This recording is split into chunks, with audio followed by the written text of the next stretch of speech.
परमेश्वर के नाम की स्तुति हो। मैं परमेश्वर का धन्यवाद करता हूँ इस समय के लिए, वचन में से मनन करने के लिए प्रभु ने अवसर दिया।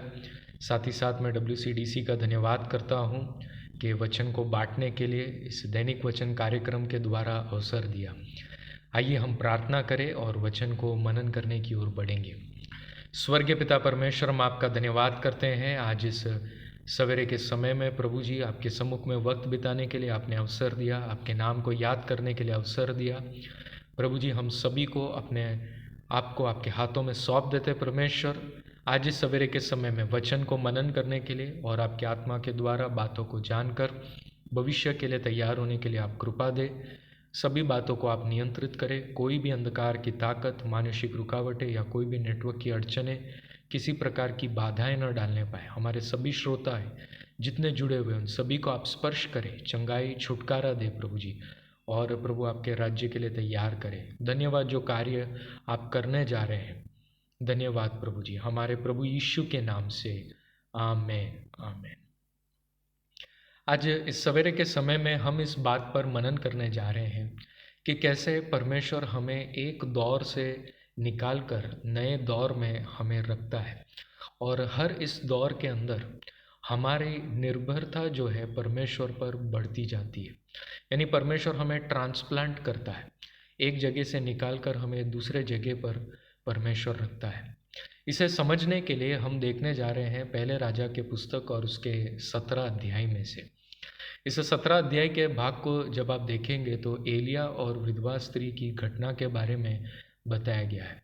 यहाँ पर एक राजा है, इज़राइल के ऊपर राज्य करने वाला आहाब राजा, और उसकी पत्नी इज़बेल है, और ये दोनों बुराई के मार्ग में चलते हैं और पूरे इज़राइल को बुराई के रास्ते पर चलाते हैं। और इनके इस काम के वजह से पूरे इज़राइल के अंदर पाप और परमेश्वर को क्रोध दिलाने वाले कार्य हो रहे हैं। इसलिए एलिया भविष्यवक्ता जो है राजा को आकर बताता है कि अब आने वाले कुछ वर्ष बारिश नहीं गिरेंगे जब तक कि एलिया परमेश्वर से विनती नहीं करता। और शुरुआत में राजा को लगता है कि इस बात में कोई खासियत कुछ नहीं है, लेकिन कुछ समय में उसे समझ आता है कि पानी की कमी होने लगती है और देश में अकाल लगने लगता है। परंतु परमेश्वर अपने लोगों को इस अकाल के दौरान भी चलाता है। जैसे कि परमेश्वर ने अपने भविष्यवक्ता को, वो जहाँ रहता था वहाँ से उसको किरित नाले पर बुलवाया, और इस जगह पर अब एलिया जो है परमेश्वर पर निर्भर है। परमेश्वर जो बताएगा उसके अनुसार ही वो इस जगह के अंदर कार्य कर सकता है। पहले एक ऐसे जगह में था जहाँ पर वो अपने हिसाब से कुछ कर सकता था, लेकिन किरित नाले के अंदर प्रभु ने जो प्रबंध किया है उसके अनुसार उसे अब आने वाले कुछ महीने जीना है। तो नाले में से पानी और जो कौवे के मुंह से सवेरे और शाम को रोटी और मांस खाने के लिए लाया जाएगा। ये सबसे अजीब बात है कि एक कौवा जो है खाने के लिए सवेरे और शाम लेकर आ रहा है, वो भी रेगुलर, बिना रुके। प्रभु ने उसको आज्ञा दी है। पुराने नियम के अनुसार कौवा जो है वो एक अशुद्ध प्राणी है, और एलिया जो है वो इस बात के ऊपर प्रभु के सामने विवाद कर सकता है कि प्रभु, मैं इस अशुद्ध प्राणी के पास से मैं अपना भोजन नहीं ले सकता। वो व्यवस्था के ऊपर से इस बात को कह सकता है। लेकिन एलिया जो है परमेश्वर ने जो आज्ञा दी है उसके अनुसार जो उसके सामने रखा गया है विश्वास के साथ उसमें भाग लेता है। मेरे भाई और बहनों, कई बार लोग जो है व्यवस्था के लिखी बात के ऊपर से और उसके अक्षर के ऊपर जाते हैं, परंतु व्यवस्था को जो लिखा गया है उसके पीछे की मनसा और परमेश्वर ने क्यों इस बात को किस समय के लिए बताया है उसकी खोज नहीं करते हैं या उसके बारे में पूछते नहीं हैं। इस वजह से जो बात है अक्षरों के ऊपर से जो व्यवस्था है उसके अंदर कई सारे लोग मानुषिक प्रथाओं को और उसमें भटक जाने की अवस्था में आ जाते हैं।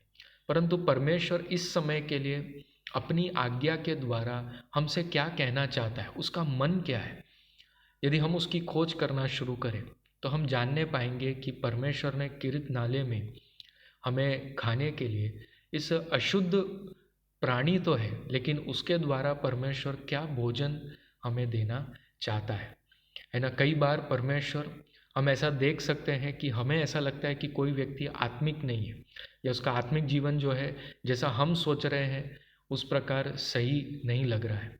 परंतु कई बार परमेश्वर ऐसे व्यक्ति के द्वारा भी अपना वचन प्रकट कर सकता है। इसका मतलब कि वो व्यक्ति शुद्ध है ऐसा नहीं, परंतु इस समय के लिए और हर बार प्रभु उसके द्वारा बात करे ये भी ज़रूरी नहीं है। लेकिन इस समय के लिए, इस दौर के लिए परमेश्वर कुछ बात को हमारे सामने प्रकट कर सकते हैं। यदि हम परमेश्वर की मनसा को खोजेंगे तो हमें समझ आएगा अकाल के समय में क्यों प्रभु ने हमें एक जगह के अंदर एक समय के लिए नियुक्त किया है और किसके द्वारा वो रोटी और मांस हम तक पहुंचा रहा है। जब किरित नाले का समय पूरा हो गया, जब नाला सूख गया, तो वक्त आ गया कि कौवे का खाना आना बंद हो जाए और साराफात के नगर में एक विधवा स्त्री के द्वारा एलिया का ख्याल रखा जाए। यदि एलिया इंतज़ार करता रहे कि नहीं प्रभु मैं इधर ही रहकर यहाँ पर रहना पसंद करूँगा, तो एलिया अब आगे के चमत्कारों को नहीं देखने पाएगा। एलिया अब आगे की बातों को देखने नहीं पाएगा। हम ऐसा ही कुछ एजेकियल के पुस्तक में देखते हैं जहाँ पर परमेश्वर भविष्यवक्ता को ऐसा बोलता है, हजार पाँव चलने के लिए, और जितना वो आगे जाता है उतना उसको और खुलासा होना शुरू होता है और उसको ये महसूस होता है कि मैं पिछले अवस्था से कुछ और नया अनुभव पा रहा हूँ। परमेश्वर कई बार हमें एक जगह से दूसरे जगह रखता है ताकि हमारी उन्नति हो सके। हमें ये पहचानना है कि परमेश्वर हमें किस प्रकार अगुवाई दे रहा है। मेरे भाई और बहनों, हमने परमेश्वर पर विश्वास किया है तो परमेश्वर ज़रूर हमें लेकर चलेगा, ज़रूर परमेश्वर हमें बताएगा। हम अक्षरों में नहीं फंस जाए, लोगों की बातों में नहीं फंस जाए, लेकिन हम ये पहचानने पाए कि परमेश्वर का मन क्या है और परमेश्वर इस समय के लिए क्या बात करना चाहता है। तो राजा के महल में जो बात एलिया ने कही, वहाँ से केरित के नाले में आना, केरित के नाले से उठकर अब साराफात में जाना, ये एक एक फेज़ है जो प्रभु ने तैयार किया। अब साराफात के नगर के अंदर का खाना और उसके लिए जो प्रबंध किया गया वो बिल्कुल ही अलग है। हर एक जगह में निर्भरता और बढ़ती जा रही है। केरित नाला आसान था, वहाँ पर जाना, बैठना और कौवे का आना और खाना पहुँचाना, लेकिन अब साराफात के अंदर एक व्यक्ति के द्वारा खाना प्राप्त होना, वो भी एक ऐसी विधवा स्त्री से जो लकड़े बीन रही थी, यानी वो बहुत गरीब थी। और अब यहाँ से प्रभु कैसे रोटी उत्पन्न कर सकता है, लेकिन परिस्थितियों को बिना देखते हुए, विश्वास करते हुए और जो प्रभु कहना चाहता है उस बात को वहाँ प्रकट करते हुए एलिया ने वहाँ पर एक नए दौर में प्रवेश भी किया और अकाल के समय को वहाँ पर उसने बिताया। इन वचनों के द्वारा प्रभु आशीषित करे और भविष्य की बातों के लिए आपको तैयार करे। आइए हम प्रार्थना करें। स्वर्गीय पिता परमेश्वर, हम आपका धन्यवाद करते हैं आज इस सवेरे के समय में वचन के द्वारा जो बातों को आपने प्रकट किया। प्रभु, हम सभी श्रोताओं के लिए प्रार्थना करते हैं, उन्हें भविष्य के लिए आप तैयार करें प्रभु जी, और प्रभु जी आपका प्रकाशन उनकी ओर प्रभु आप प्रकट करें प्रभु जी, आने वाले दिनों के लिए आप तैयार करें। हालेलुया। हम प्रार्थना करते हैं हर एक अंधकार के बंधने टूट जाए, बीमारियां दूर हो जाए प्रभु जी। खास करके हम धन्यवाद करते हैं हमारे सभी प्रियजनों के लिए जिनका जन्मदिन और जिनके विवाह के सालगिरह है, उन सभी को आप आशीषित करें। इनका ये नया वर्ष अनुग्रहित हो जाए प्रभु जी। जीवन के इस नए वर्ष में जब वे प्रवेश कर रहे हैं आपके भय में और आप में और निर्भर होते हुए इस नए दौर में वे प्रवेश करने पाए, उन्हें अनुग्रहित करें प्रभु जी। हमारे देश के लिए हम विनती करते हैं, देश को आप आशीषित करें, उन्नति दें प्रभु जी, सुसमाचार को ग्रहण करने पाए, लोगों के मनों में परिवर्तन आए, सताने वालों के ऊपर आप दया करें प्रभु, उनके अंदर एक परिवर्तन है, उन्हें आशीषित करें। हम प्रार्थना करते हैं प्रभु जी। हालेलुया। कलीसिया इन सब के मध्य में उन्नति प्राप्त करे, बढ़ते जाए प्रभु जी, अनुग्रहित होने के लिए हम प्रार्थना करते हैं। धन्यवाद इन बातों के द्वारा आपकी महिमा होने पाए। पिता, हमें आने वाले समय के लिए आप हमें तैयार करें। सभी बातों के लिए धन्यवाद। ये प्रार्थना आपने सुनी इसलिए धन्यवाद। सभी को आप अनुग्रहित करें हमारे प्रभु यीशु के नाम से, आमीन। प्रभु आप सबको आशीषित करें। सभी को जय मसीह की।